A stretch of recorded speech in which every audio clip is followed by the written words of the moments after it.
Começando a caminhar no livro de 1 Timóteo, por isso eu quero convidar você a abrir neste livro novamente. E nós vamos ler a segunda passagem do livro de 1 Timóteo, que vai do capítulo 1, os versos 3 até o 7. O tema que propusemos para o livro, de modo geral, é discípulo integral. Porque Timóteo Paulo está preocupado em falar para Timóteo várias coisas da sua formação pessoal, da sua formação espiritual, mas tem algo a mais ainda. Timóteo, ele tem que ser um líder dentro da igreja. Então, ele tem um quê a mais? Porque ele precisa ser formado, mas ele precisa também formar outros. Ele precisa passar aquilo que ele aprendeu e colocar um padrão na igreja da qual ele pastoreia, um padrão bíblico e espiritual. Hoje eu quero falar sobre um padrão elevado. Obrigado, irmão. O tema é mantenha um padrão elevado. Você vai ver, o apóstolo Paulo está acabando de começar a passagem, ou melhor, a epístola, e ele já vai falar coisas profundas aqui. Parece que ele não perde tempo, né? Não sei se não tinha papiro suficiente, ou ele já ia direto para o assunto, provavelmente isso, mas ele já vai lembrar Timóteo de coisas importantíssimas, coisas que devem ser lembradas por nós e levadas a sério, tá bom? 1 Timóteo, capítulo 1, versos 3 ao 7, acompanha a leitura comigo. Como te roguei, quando parti para a Macedônia, que ficasse em Éfeso, para advertires alguns que não ensinem outra doutrina, nem se deem a fábulas ou genealogias intermináveis, que mais produzem questões do que edificação de Deus, que consiste na fé. Assim o faço agora. Ora, o fim do mandamento é o amor de um coração puro, de uma boa consciência e de uma fé não fingida, do que, desviando-se alguns, se entregaram a vãs contendas, querendo ser doutores da lei, não entendendo nem o que dizem, nem o que afirmam. Amém? Você percebe aí que Paulo está falando de um embate que Timóteo vai ter com alguns líderes ali, algumas pessoas que estavam pervertendo o evangelho. Só te lembrando que o apóstolo Paulo deixou Timóteo em Éfeso. Então, ele possivelmente ficou 2 anos ali em Éfeso, ensinando na casa de Tirano, no local que ele havia alugado, provavelmente, porque ele começa na sinagoga, depois ele é expulso, e aí ele fica um tempo ensinando ali. E é possível que Timóteo quisesse ir com Paulo, mas Paulo falou, não, fica aí em Éfeso. Ele roga, né? Como eu te roguei, quando eu parti para a Macedônia, que você ficasse em Éfeso para fazer algumas coisas, e são essas coisas que nós vamos notar aqui. Detalhe interessante, relembrando uma coisa, a igreja em Éfeso era de convertidos, de gente que tinha seríssimos, vamos dizer assim, problemas espirituais, porque em Éfeso se adorava a deusa Diana, em Éfeso se fazia sacrifícios terríveis a essa deusa, em Éfeso se vivia de uma maneira corrupta, sem contar Roma, que dominava sobre todos. E aí a igreja começa, e veja que tem algumas pessoas dentro da igreja que ainda assim estão preocupados com genealogia, com fábula, com coisas que não têm nenhum sentido, né? Parece que é como se uma casa estivesse pegando fogo e algumas pessoas estivessem com preocupação porque vai sujar o assoalho, né? Aquela igreja tinha se convertido, tinha sido restaurado de uma realidade espiritual terrível, e tinha gente preocupada com genealogia ou fábulas, né? Genealogias intermináveis, algumas coisas que nós não sabemos direito o que é, mas essa espécie de picuinhas, bobeiras, discussõezinhas, que na verdade nem são reais, né? Que são discussões que não vale a pena. Mas pior do que tudo isso, né? Isso gerava falsas doutrinas. E a primeira coisa para Timóteo manter um padrão elevado é colocar limites, que eu chamaria aqui de limites sagrados. Paulo fala assim, eu te deixei em Éfeso para advertirem alguns que não ensinem outra doutrina. É um limite, olha, a doutrina é essa, e ponto final. Tem coisa na fé cristã, tem coisa na vida cristã que é negociável. Se você for, por exemplo, numa igreja na África, ou numa igreja na Europa, se for numa igreja na Ásia, muito possivelmente o estilo de culto deles vai ser diferente do nosso, porque o estilo de culto não é algo sacralizado. Algumas culturas vai cantar mais animado, outros menos animados do que nós. Alguns terão um culto de 1 hora, tem culto até menos de 50 minutos, outros terão culto de 3 horas.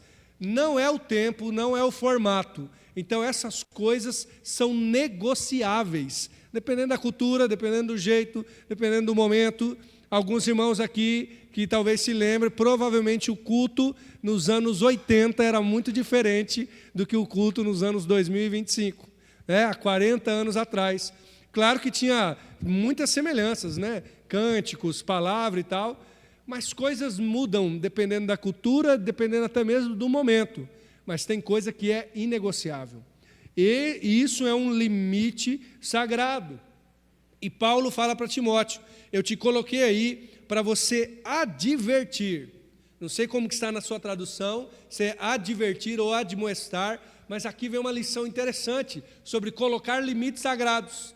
Primeiro, na igreja, que Timóteo, lembra, ele é um líder da igreja, mas nas nossas vidas e também naquilo que nos cabe. Se você é líder, se você lidera a sua casa, por exemplo, a palavra advertir ou admoestar, ela tem uma conotação interessante.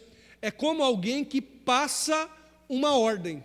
Tem uma palavra no original que é dar uma ordem, literalmente. Então, por exemplo, o chefe ou o dono, ele ordena.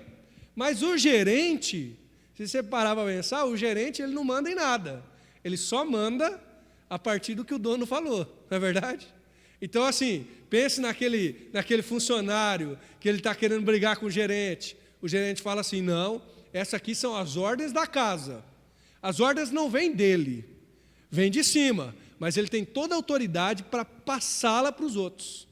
Essa é a palavra aqui, admoestar ou advertir. É como se Paulo dissesse assim, eu te deixei aí para você passar uma ordem. Você é apenas instrumento. E advertir, no caso aqui, passar a doutrina. Então, Timóteo não tem que se preocupar sobre qual autoridade ele vai fazer isso. Porque, às vezes, os servos de Deus já pensaram e já se perguntaram, Senhor, mas quem sou eu? E isso é recorrente nas Escrituras. O Moisés, quando é chamado, você lembra o que ele fala? Senhor, eu sou um homem de uma boca pesada. E possivelmente ele era gago, ele não tinha facilidade no falar. Porque quando Deus chama, nós falamos assim, quem sou eu, Senhor? O Jeremias, novamente eu gosto de notar ele, ele fala que é uma criança. Vários outros estão com as suas incapacidades. Pior de todos talvez seja o Isaías. Não sei se pior ou melhor. Que ele fala assim, eu sou um homem de lábios impuros e habito no meio de um povo de impuros lábios, Isaías 6. Ou seja, ele percebeu claramente que não era nem por pesar da boca, nem por ser ainda jovem, é por causa do pecado mesmo. Não tenho capacidade. E se sabe que esses 3 e vários outros estavam certos. Porque quando Deus nos chama, realmente nós não temos capacidade. Deus não chama quem está capacitado, Deus não chama quem tem toda a autoridade, porque nós não temos capacidade ou autoridade suficiente. Mas olha que bênção aqui, o jovem pastor Timóteo, talvez ainda em crescimento, quem sabe se ele tivesse seus 18, 20 anos em desenvolvimento, mas ele tem uma ordem que não é dele, Se você é irmão mais novo, você sabe do que eu estou falando. Eu sou irmão mais novo. Meu irmão tem quase 3 anos a mais do que eu. Hoje em dia quase não tem diferença. Mas quando a gente era criança e adolescente, fazia diferença isso. Então eu não podia brigar com ele, que eu apanhava, eu já sabia. Mas tinha vez que a ordem vinha da mãe. Quando a ordem vem da mãe, não é assim? O São e o Éder aí para não deixar mentir. Foi a mãe que falou. Baixa a bola, é para você ir embora. Que a mãe que mandou. E é outra coisa, Ou quando é do pai ainda, do pai era menos, mas às vezes vinha. Foi o pai que mandou, rapaz do céu. Aí você enche o peito até para falar. Por quê? Essa é a ideia. Eu não tenho autoridade, mas a ordem vem de cima. Paulo diz, eu deixei você aí, Timóteo, para você dar uma ordem que vem de cima. Essa é a ideia de admoestar, advertir. E advertir o quê? Que não ensinem outra doutrina, não se deem a fábulas, não se deem a genealogias intermináveis. Essa é a ideia aqui. A verdade, irmãos, é que nada impede o reino de Deus crescer, mas a nossa imaturidade pode atrapalhar o processo. Nada impede o reino de Deus crescer, mas às vezes eu fico de fora daquilo que está acontecendo, ou Deus não está tratando do meu coração como deveria ou como poderia ser, porque eu não deixo a admoestação chegar a mim, ou porque eu fico ligando para outros tipos de doutrinas ou outras coisas. Quais doutrinas poderiam ser pregadas em Éfeso? Bom, primeiro, poderia haver uma mistura da adoração com a deusa Diana. Nós não vemos isso aqui, nem na carta aos Efésios, mas poderia acontecer. O enfraquecimento do primeiro amor, e isso nós vemos lá na carta de João, né, ou de Apocalipse, quando Deus fala aos Efésios lá, porque tem várias cartas no início do Apocalipse, não sei se você lembra, mas a carta aos Efésios diz assim, eu tenho contra vocês que vocês deixaram o primeiro amor. Então, pode ser que ao ir para outras doutrinas, eles deixaram o primeiro amor, de amar de fato o Senhor. Na carta dos Efésios, essa que o apóstolo Paulo escreve lá aos Efésios, tem um sério problema ali de desunião. Então, o povo que é judeu ou que é judaizante acredita que eles são melhores. E o povo que é gentil também fica do lado deles, cada um puxando de um lado, né? Judeus contra gentios na mesma igreja. Olha como que pode, né? Essa desunião cultural ou até mesmo étnica, graças a Deus nós não temos, né? Pelo menos na nossa realidade, somos bastante misturados, isso é muito bom, mas isso é uma das maiores fatores de segregação que pode acontecer numa cultura, numa realidade, chegando até a igreja. Nós ouvimos histórias, eu nunca fui, mas a gente ouve história de que lá nos Estados Unidos havia igrejas em que só entravam brancos e igrejas que só entravam negros. E até hoje, obviamente, o apartheid já acabou, mas até hoje há tendências, né, igrejas voltadas mais para a cultura negra, voltadas mais para a cultura branca, mas essa desunião certamente atrapalha. Certamente é mais até do que picuinhas, bobeiras, né? Mas é baseado em um fundamento que foge ao Evangelho. Eu já fui em uma igreja, visitei uma igreja, inclusive já contei para os irmãos aqui, que, no caso eu estava no seminário, né? Participei uma vez de uma programação, e esta igreja aconteceu o seguinte, ela abriu, irmãos um pouco mais abastados, se dividiram de outra igreja, se desentenderam, não sei por qual motivo, e por divisão iniciaram um novo trabalho, né? E eles, no bairro deles, eles colocaram o trabalho, e o bairro deles fazia, vamos dizer assim, vizinhança com uma espécie de favela, um bairro bem mais carente. E chegou lá o pastor, eles chamaram o pastor para pastorear, e ele começou a evangelizar o quê? O bairro carente. E começou a vir os pobres, né? As crianças realmente vinham sem chinelo, vinham assim, às vezes sujas, e de fato, como a realidade ali. E aí eles começaram a se incomodar. E eu fui nessa igreja e um amigo meu que me convidou falou assim, olha, você não nota não, eu estava no seminário, ele era outro seminarista, olha, você não nota não, tá? Porque aqui senta separado. Então, o povo do bairro rico sentava no lugar, no lado, vamos dizer assim. E o povo do bairro pobre, as crianças sujas, especialmente, né? Às vezes chegava pessoas drogadas e tal, era tudo do outro lado, né? Falei, eu vou sentar do lado dos pobres aqui. Eu sou pobre mesmo, então não vou negar, né? Mas, gente, o que é isso, né? Isso é se atentar para aquilo que não importa, coisas que produzem questões, como diz Paulo, do que edificação de Deus que consiste na fé. Pense, irmãos, nós poderíamos ser tão edificados se nós entendêssemos e amássemos o Evangelho. Como que a gente faz isso? Paulo está dizendo, olha, advirta para que fiquem na doutrina. Esse é o limite. Ame a Jesus, creia naquilo que é correto, que é válido, que é importante, que isso fará com que você cresça de fato. Por que Timóteo tem que impor esse limite ou pregar a verdadeira doutrina? Porque, vamos dizer assim, como se fosse a construção de uma casa, pregar o evangelho de verdade é o fundamento. É o fundamento. Aquilo que eu falei que é negociável, né? Estilo de culto, questão cultural, isso pode mudar, pode mudar. Então, a gente pode, daqui 20 anos, 30 anos, chegar aqui na igreja, alguém que passou 20 anos sem vir, falar, nossa, como a igreja está mudada. Em 2025 era de tal maneira, mas em 2045 a coisa mudou muito. E pode ser. Agora, se a pregação do evangelho, se a firmeza nas escrituras não mudarem, nós continuaremos crendo no mesmo Deus e vivendo da mesma maneira correta. E, na verdade, irmãos, os problemas que nos atrapalham, os problemas que nos dão, vamos dizer assim, tristeza, e se tem algum problema que te dá tristeza no trabalhar na igreja, esse problema você pode cavar mais fundo, que é um problema de mau entendimento do evangelho.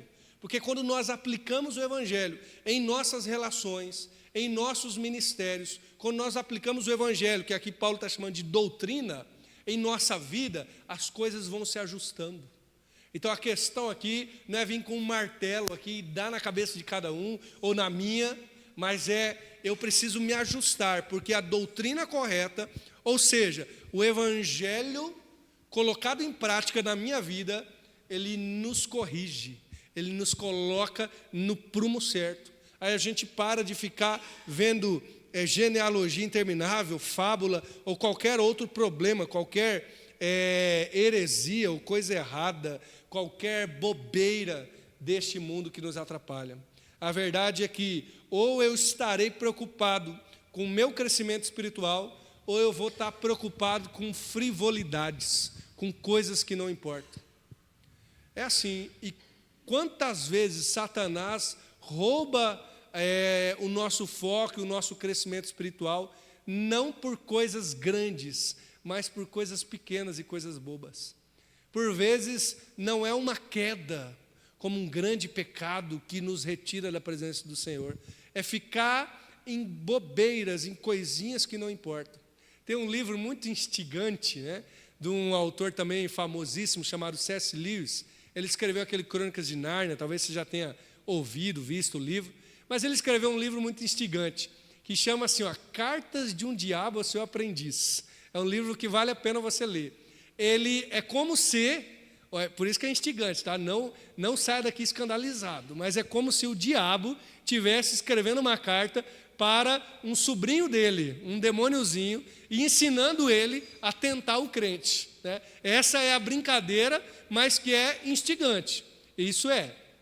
Aí ele vai acompanhando, são várias cartas. E aquele, sei lá, a palavra, diabozinho, demônio menor, ele vai perdendo, porque o cara que ele está tentando se converte, começa a buscar a Deus. Aí chega uma hora que ele escreve a seguinte carta, que eu acho muito interessante. Ele fala assim, olha, falando para o sobrinho dele, a gente já perdeu bastante, ele já se converteu, ele já está buscando a Deus, mas nem tudo está perdido. Faça o seguinte, mantenha ele preocupado com o que não importa. Por exemplo, quando ele chegar na igreja, você fala no ouvido dele assim, não gostei do banco. Aí ele já não vai mais prestar atenção na mensagem, ele vai ficar prestando atenção no banco. E quando ele sair lá fora, se alguém perguntar qual que foi a mensagem, ele vai falar, não sei, mas o banco lá não estava bom. Essa é a ideia aqui, é muito instigante isso. Por quê? Quando a gente fica atentando-se para frivolidades, para bobeiras, nós deixamos de olhar para o nosso crescimento espiritual, para o que de fato importa. E agora, de verdade, irmãos, às vezes não é o diabo não, às vezes sou eu, que não quero olhar para mim e pensar no meu coração aquilo que deve ser corrigido. E é mais fácil eu ficar olhando, sei lá, para o banco, para qualquer outra coisa, né? Para o pastor, sei lá. Por isso que Paulo fala, advirta essas pessoas para que não ensinem outra doutrina, mas ensine o quê? O que edifica, o que edifica. Esse é o limite sagrado, isso é o que edifica. A doutrina, ou seja, o evangelho é a base. E aí, o verso 5 é mais gracioso ainda. Se um é o limite, é aqui, é a doutrina. O outro é algo que nós devemos almejar. E aí a segunda coisa, para você ter um padrão elevado, primeiro é ter limite sagrado, viver a partir do evangelho ou da doutrina. Agora, almeje o que importa. Olha o que o verso 5 fala. O fim ou a finalidade, o motivo do mandamento é o amor de um coração puro, de uma boa consciência, de uma fé não fingida. Qual é a finalidade do mandamento de Deus, da admoestação, da lei de Deus, né? A ideia de um mandamento na Bíblia, isso que é interessante, é algo teórico e prático ao mesmo tempo. Como assim? O mandamento está escrito, você precisa decorar, ele é teórico. Ou seja, a Bíblia, de modo geral, você precisa estudá-la, ela precisa ser entendida, mas ela precisa ser colocada em prática como qualquer mandamento, como qualquer lei. Pense assim, olha, tentando mostrar a prática de qualquer lei. Pense que no Brasil, sei lá, saiu uma lei promulgada pelo presidente, pela Câmara, pelo Senado, agora pelo STF, por tudo. Saiu uma lei. Aí, só que a lei é o seguinte, essa lei é muito importante, vai mudar a sua vida, mas faz quem quer. E quem não quer, não precisa. Você vai falar assim, mas que espécie de lei boba é essa? Não é nem lei isso aí. Porque lei, ela é teórica, ela tem que estar escrito, tem que estar promulgada, tem que estar ali certa, mas ela é prática também, não é verdade? Toda lei é prática, tem que ser aplicada na nossa vida. Então, se fazem uma lei lá, dependendo da lei, se você não cumprir, você vai pagar multa, você vai preso, vai acontecer qualquer coisa, porque a lei é prática. Agora, vamos voltar para a lei de Deus, para o mandamento de Deus. O mandamento de Deus você tem que conhecer, tem que colocar no seu coração, mas ele é aplicável. E aí a gente se perde às vezes, irmãos. Aí o nosso padrão abaixa um pouco, porque só conhecer a lei ou o mandamento de Deus não basta. Quando nós começamos a aplicá-lo na nossa vida, ele é transformador. A finalidade, o resultado do mandamento de obedecer a Deus, sabe o que é? É o amor. E aí ele vai falar 3 frases que são, vamos dizer assim, quase a mesma coisa em outras perspectivas. O amor de um coração puro, de uma boa consciência e de uma fé não fingida. Olha só, está falando sobre pureza, boa consciência, né? Sinceridade, com uma fé não fingida. O resultado de obedecer a lei de Deus, o mandamento de Deus, é que você vai ser transformado internamente através do amor que brota de você. Então, para que você tenha um padrão elevado, você tem que almejar o que importa, Facilmente a gente perde a noção daquilo que é importante para nós. A gente começa a buscar várias outras coisas. A finalidade de servir a Deus é que o amor de Deus seja desenvolvido no seu coração, de diversas maneiras. O amor a Deus, porque você está buscando a Ele individualmente, no seu quarto, o desejo de buscar a Deus. E muitos cristãos já perderam esse desejo, que ele é a primeira coisa, ele é o primeiro amor. E por primeiro amor aqui, eu não estou querendo dizer, irmãos, aquela chama, às vezes, de quando a pessoa está um novo convertido, que é muito bonito, aliás, e muito bom, mas é aquela chama que a pessoa deseja orar toda hora. Isso é muito bom, mas o primeiro amor não é só isso. É o desejo diário de buscar a Deus, a vontade de conhecê-lo mais, por meio da oração, da leitura da palavra, de outras disciplinas espirituais. A primeira coisa é o amor individual, ou seja, o seu desejo de buscar a Deus. Mas o amor, você percebe aqui que ele transcende a si mesmo, porque é um coração puro, é uma boa consciência e uma fé não fingida. Ele tem a ver com a aplicação aos outros. A prática, o resultado de um mandamento é gerar amor em você que transborda para os outros, que transborda na vida dos outros. E às vezes a gente fica andando em círculos. Nós viemos na igreja meses, anos, e andamos em círculo. Por quê? Sabe por quê? Porque algumas barreiras nós não transpassamos elas. A barreira de aplicar o mandamento de Deus na nossa vida. A barreira de fazer com que aquilo que eu já aprendi seja vivido. E aí eu vou perceber que o resultado do mandamento é um coração cheio de amor. O resultado de obedecer de fato, aplicar a lei de Deus no meu coração e na minha vida, é ser transformado internamente. E por que eu deveria fazer isso? Porque isso é o que importa. Isso é o que importa. Você pode ser crente a vida inteira e ficar circulando, né? E sempre no mesmo lugar, sem ir atrás do que importa.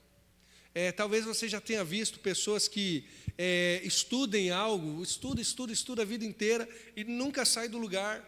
Ou pessoas que, talvez já tenha acontecido com você, que você entra no emprego e tem uma pessoa lá que trabalha há 30 anos. Trabalha lá há 30 anos, tudo bem, é um bom funcionário, e você chega lá em um ano, você sabe mais do que essa pessoa. Fala assim, como que essa pessoa ficou 30 anos aqui e em um ano eu aprendi mais? Não sei se já aconteceu isso com você, se já viu algo do tipo. Mas isso pode acontecer com a gente, pode acontecer conosco. Há uma história muito engraçada, né?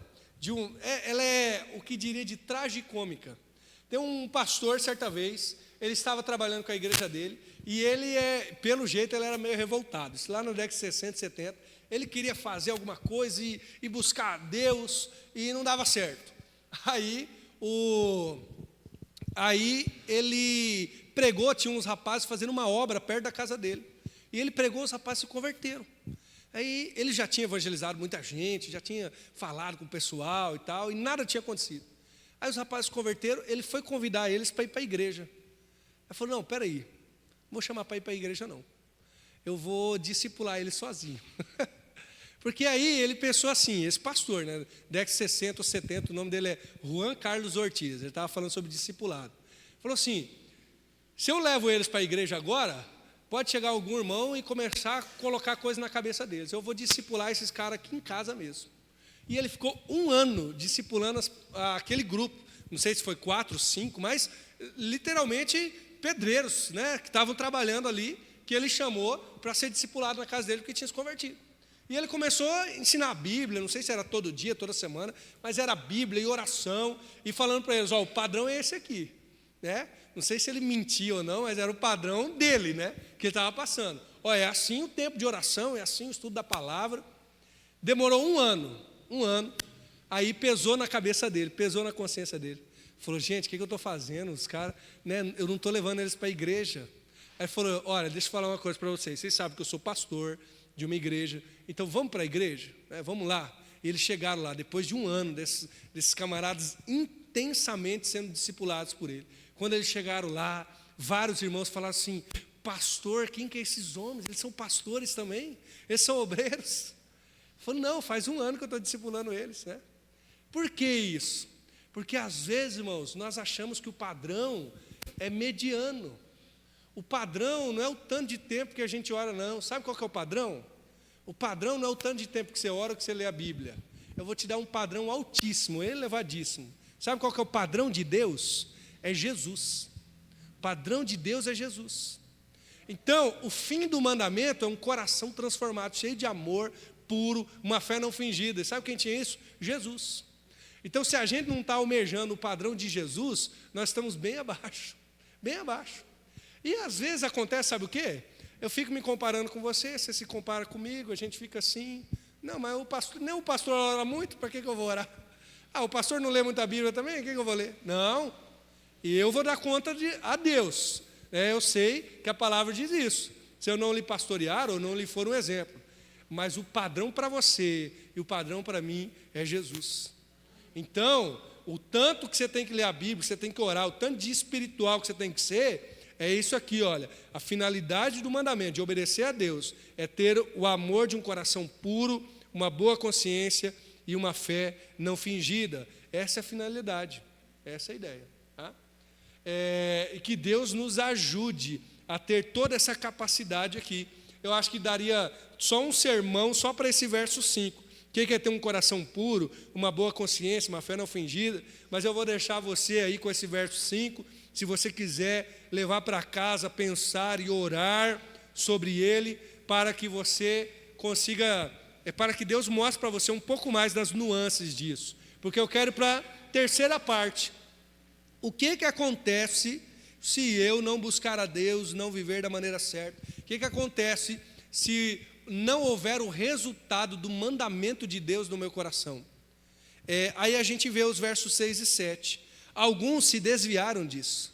Alguns se desviaram. Eles não se mantiveram no padrão de Deus. Eles não se mantiveram com o mandamento ou a lei de Deus como um padrão para ele. Não foi produzido nessas pessoas um amor de verdade. E Paulo tem algumas pessoas na mente aqui, porque no final do capítulo ele vai falar sobre um tal de Himeneu e Alexandre.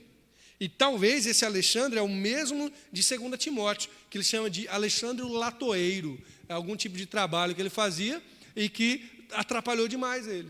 Então parece que Paulo tinha uns camaradas em mente ali, que ele inclusive estava citando, toma cuidado com esses. Mas o que acontece? Eles se desviaram. E quando eles se desviaram, eles se entregaram a vãs contendas. Se entregaram a vãs contendas, ao que não importam.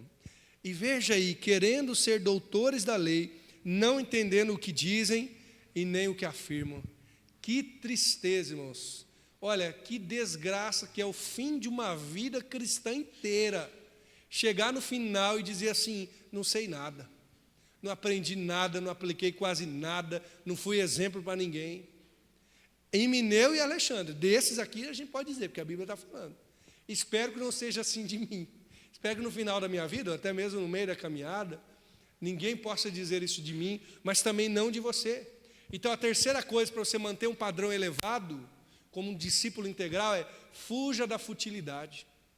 Esses se entregaram a vãs contendas, a bobeira. 1 Pedro, coloca para nós capítulo 1, versos 17 e 18, ele vai mostrar como que era a nossa vida.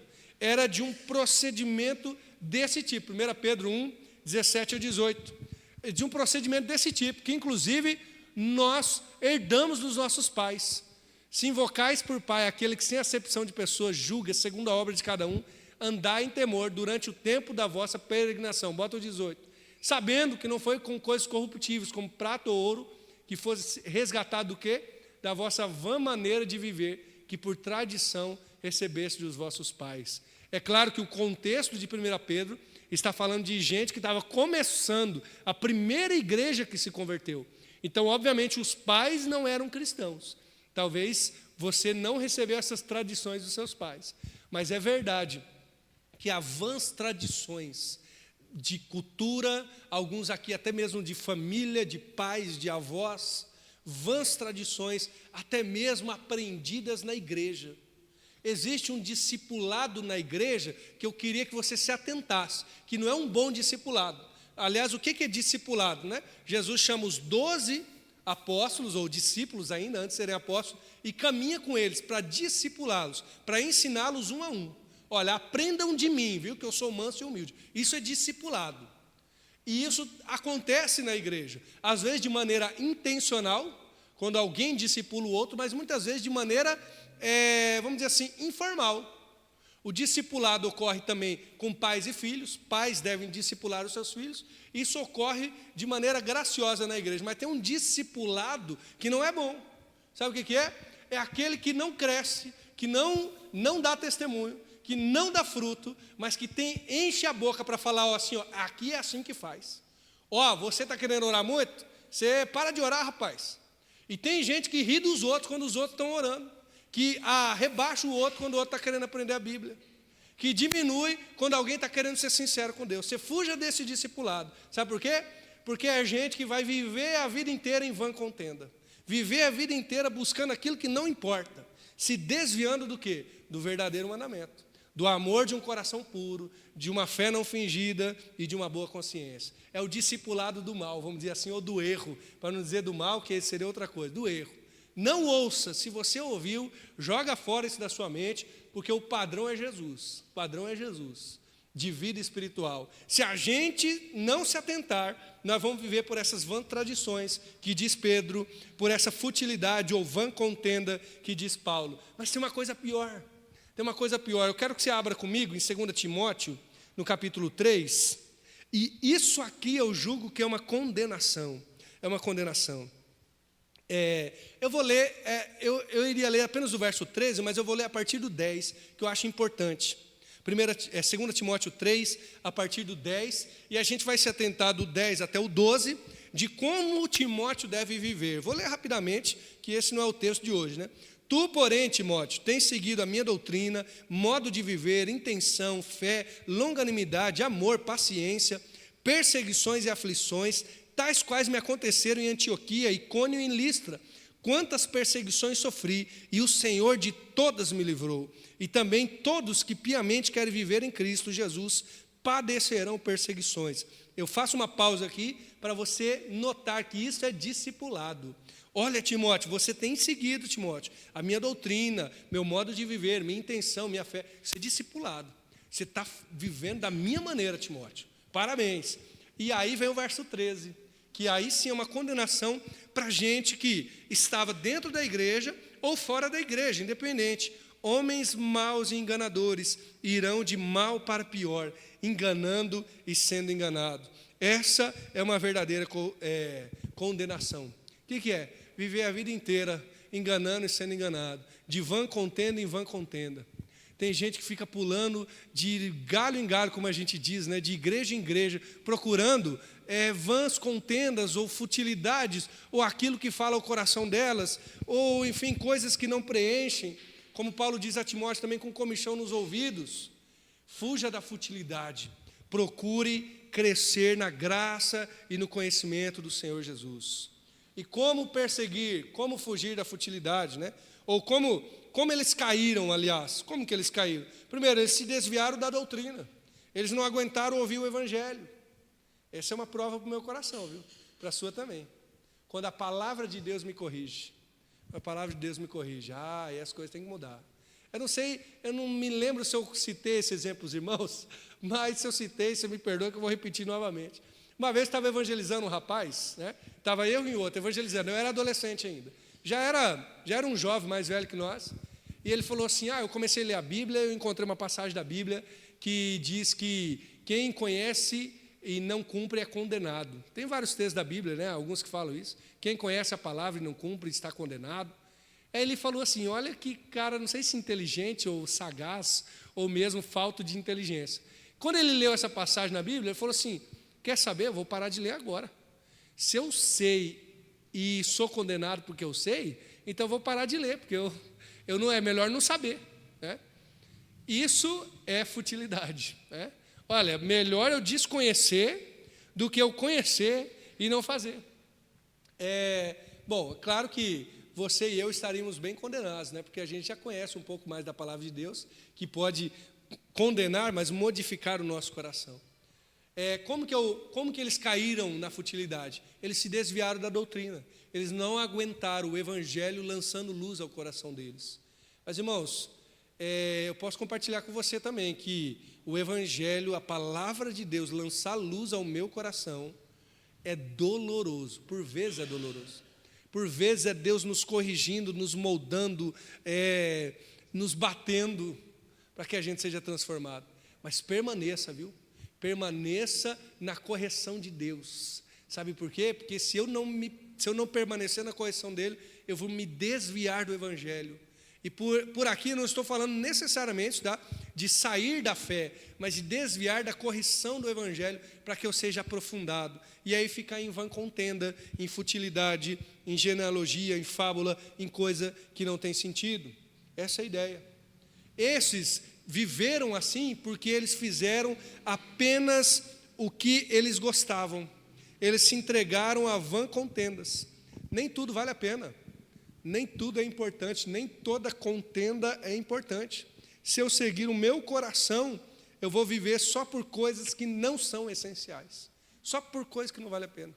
Então fuja da futilidade. Abrace o que Deus está falando ao seu coração por meio do Evangelho, para que você seja corrigido, para que você seja transformado. Mas tem uma coisa a mais ainda, né?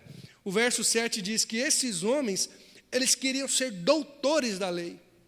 Doutor da lei, alguma coisa grande, não é verdade? É alguém bom demais. Mas eles não sabem nem o que dizem, nem o que afirmam. Olha que coisa incrível, incrível. Às vezes a gente conhece algumas pessoas que não sabem nada e acham que sabem muito, né? Tem até um nome para isso. Sabia que tem um nome? Se eu não me engano, depois você pode pesquisar melhor, você me corrija se eu estiver errado. Foi dado o nome de efeito Dunning-Kruger. Dunning-Kruger, alguma coisa assim, que é o seguinte, são pesquisadores mesmo, que perceberam que se você realmente não souber de algo, tem gente que sabe tão pouco de alguma coisa, que ela se considera um especialista, porque ela não sabe, e ela acha que é especialista. Ontem eu estava vendo uma postagem de um psicólogo, um neurocientista, que ele estava assistindo esses programas de televisão eu esqueci agora, de cozinha, sabe? Que o camarada vai lá e corrige o restaurante do outro e tal, né? E estava bem na parte em que o cara do restaurante estava falando assim, lá em São Paulo, né? Falando assim, a minha comida é a melhor da cidade. Mas o cara estava lá para corrigi-lo, para falar, não, você tem que cozinhar assim, assim, assim, né? E aí ele escreveu, esse psicólogo, neurocientista, escreveu assim, ó, isso aqui acontece quando a pessoa conhece tão pouco que ela realmente acha que é muito bom. E eu confesso, irmãos, que eu fico às vezes pensando, Senhor, me dá graça para que eu não saiba tão pouco a ponto de achar que eu manjo, que eu sou tão bom, né? Mas aconteceu isso aqui com esses homens. Eles se desviaram tanto da fé, tanto do evangelho, que eles acharam que eram doutores da lei, sem nem entender o que estava falando. Ô Senhor, tem misericórdia. A futilidade, a superficialidade foi tão grande que eles se achavam especialistas na Bíblia. Gente, eu não sei como você se acha aí diante de Deus, né? Mas a verdade é que a gente está engatinhando, a gente está começando. E quem está começando tem que comer a Bíblia, tem que desejar conhecê-la, tem que querer mais e mais entender. Esses doutores da lei que não eram, né? Eles, na verdade, deveriam entender e conhecer a lei de Deus. Eles deveriam estudá-las, né? Qual que é a prova que eu faço no meu coração? É o seguinte, talvez você se considere sabendo muito da Bíblia.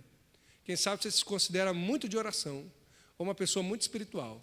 Tudo bem, não estou condenando, vai ver que você é mesmo. Mas a questão é o efeito que isso vai produzir. Se você diz assim, eu sei muito da Bíblia, por isso eu não preciso ler ela muito. Bom, então você está condenado. Você está se condenando, você é um doutor da lei que não sabe. Agora você diz assim, eu sei muito da Bíblia, por isso que eu preciso ler ela todo dia, o dia inteiro. Ah, então tá bom, então tudo bem. Não tem problema você achar que sabe muito, entendeu? Talvez você diga assim, eu sou muito de oração, por isso eu posso ficar uns 3 meses sem orar que não tem problema. Então é problema isso, você está sendo condenado por si mesmo. Agora você fala assim, não, eu sou de oração, por isso mesmo que eu oro todo dia, manhã, tarde e noite. Ah, então tá bom, não tem problema. A questão não é você ter uma falsa humildade, né? Tadinho de mim, eu não sei nada. Não, talvez você conheça mesmo, talvez você ore bastante mesmo. Mas o que isso está produzindo na sua prática, na sua vida? Está te deixando mais profundo ou mais fútil? Está te fazendo buscar mais a Deus ou menos? Porque o resultado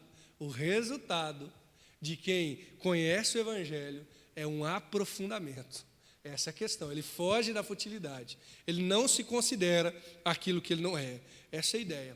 O fruto desses homens aqui, de se entregar a um discurso raso, que inflaram o orgulho deles, não contestaram o coração deles, né?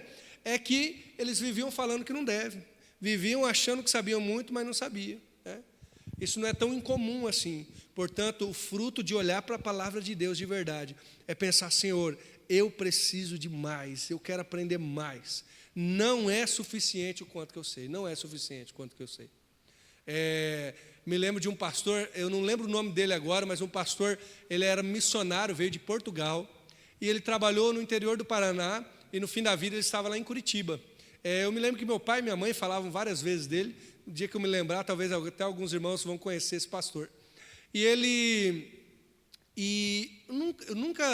nunca mais tinha ouvido nada dele, até que no seminário, ele já tinha mais de seus 90 anos, no seminário, um pastor Silvado, né, pastor da Igreja Batista do Bacaxiri, dando aula, falou assim, olha, falando para nós seminaristas, né, falando, olha, vocês têm que pegar o exemplo do pastor fulano de tal, e citou esse pastor, falando, nossa, meus pais falavam dele, mais de 90 anos, levava o caderninho para ficar anotando a pregação. E aí ele falou assim, mas pastor, o senhor tem mais de 90 anos, é pastor não sei quantos anos, né? Talvez 50 anos ou mais de pastorado. E ele falava assim, olha, eu ainda tenho muito que aprender. Olha que coisa maravilhosa, né? Nós temos muito que aprender, irmãos. Por quê? Porque a palavra de Deus, ela preenche nosso coração, porque esse é o padrão de Deus. Qual? Um padrão elevado. Faça esse teste no seu coração, tá? Faça esse teste. Qual que é o padrão elevado de Deus? Primeiro, limites sagrados. Eu creio e vivo naquilo que é a doutrina ou o evangelho de Jesus. Então eu imponho esses limites, mas eu também almejo o que é importante. O que é o importante?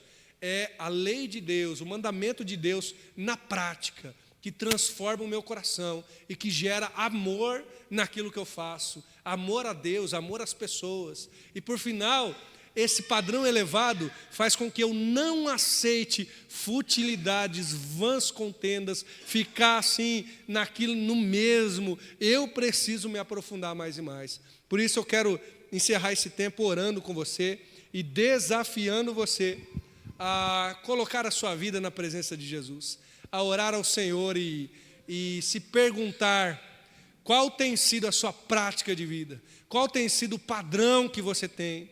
E se o padrão não é Jesus, que você saia daqui, no mínimo, desafiado, dizer: Senhor, meu padrão agora é Jesus. Você nunca vai chegar lá, tá? Tudo bem, não tem problema. Mas o padrão é Jesus. O padrão de consagração, de vida de oração, de conhecimento da palavra, de ser usado por Deus, enfim, de se entregar-se a Deus, é Jesus. Vamos orar? Senhor Deus, obrigado por esse tempo, Senhor. Nos leva a ser discípulo integral, aquele que vive em todas as instâncias, em todas as dimensões do ser e da vida, conforme o Senhor deseja. Ah, Senhor, eu olho para esse texto aqui e eu vejo quão longe eu estou, Senhor, do padrão do Senhor. Por vezes, Pai, o resultado não tem sido o amor de um coração puro, de uma boa consciência e de uma fé não fingida. Senhor, por vezes tem sido o egoísmo, ou por vezes tem sido o egocentrismo, o orgulho, a inveja, ou seja lá o que for, Senhor.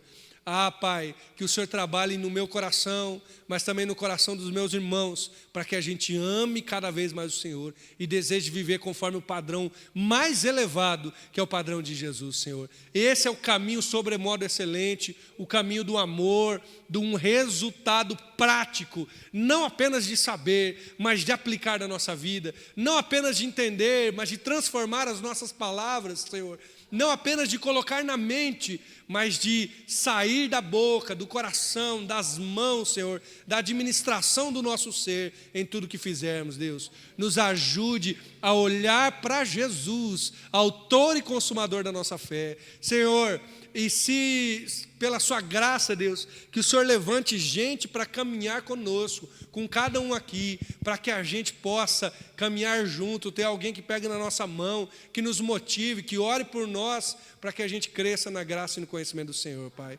Eu oro grato ao Senhor, pedindo para que eu e a tua igreja seja cada vez mais profunda no Senhor. Pai, eu sei que essa oração pode ser perigosa. Eu sei que profundidade em Jesus pode vir através de tribulações, é verdade. Pode vir através de dificuldades, Senhor. Ou pode vir através de um contestar do teu Espírito no nosso coração.